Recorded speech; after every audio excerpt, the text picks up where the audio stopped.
Okay, so Lisa Smith, would you like to introduce yourself to everyone? Sure. My name is Lisa Smith. I'm the principal at Ashland Elementary in Lexington, Kentucky. I am entering my 18th year as an educator. I taught intermediate grades for a few years. I'm also reading recovery trained, and I have just finished my 6th year as a building level principal. Very nice. Okay, can you talk a little bit about why it's important for you to have a reading recovery trained teacher in your building? First of all, since I was reading recovery trained, I can honestly say that that experience completely changed my life. It made me understand fully the development of young struggling readers. It helped me to understand how to meet those needs individually and to move children forward in a very accelerated fashion. Additionally, having one in my building means that I have spent my money in the most wise way possible, because I have invested in a person, a human capital, and once that person is trained and is an expert, they are in my building for the rest of their time as a teacher. That experience is something that goes so far above and beyond any materials or programs that you can buy to teach children to read, and I think it's been so beneficial and important. Not only do they help children who are the most struggling accelerate in their learning, they also are wonderful collaborators in my building. They work with the other teachers in the building who are working with children who are struggling. They teach strategies, they model lessons, and they are the go-to experts within the building.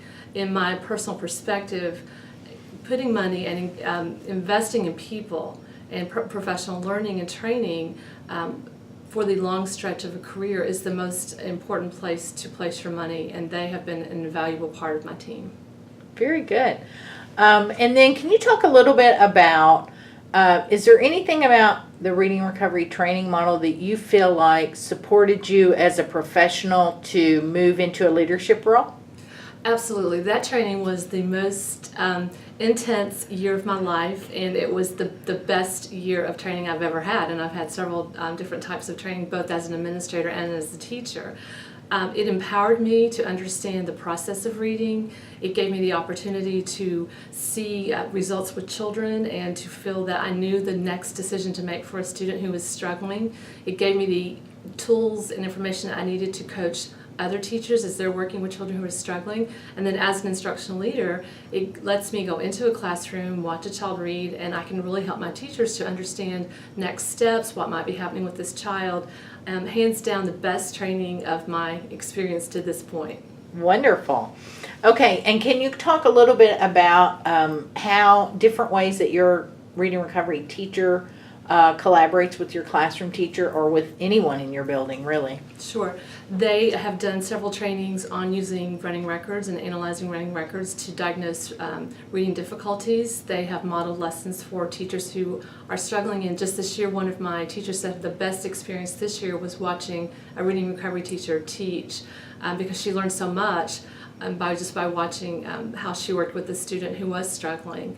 They run small intervention groups for me, so they don't just work with 4 students in a semester or a 20-week period. They work with up to 25 students, and what you have are your most expert, most trained folks working with a large number of your most struggling readers. And as a result of that, the children just reap the benefits of that. And then the classroom teacher can continue on with them once they've come out of their interventions, and can help them to continue to grow as readers. So they have been absolutely wonderful leaders in my building. Very good. And I'd like to ask one little follow-up question. One of the things we're talking about during this presentation is outreach and advocacy work. And so would you like to share anything that we've done this year or that you've done here in this building this year that you thought really went a long way for outreach for reading recovery?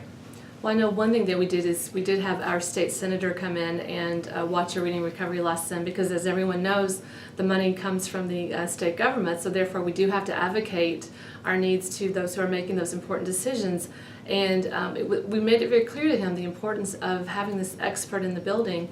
We talk all the time about kids who are fall into the gaps and kids who don't make progress, and even the the at-risk groups that are identified, whether it's by ethnicity or by free and reduced lunch, if we choose to keep these children from becoming statistics, then we need to do something that's research proven and really advocate for what their best needs are. And we did that with our senator so that he would understand the importance of funding for our programs.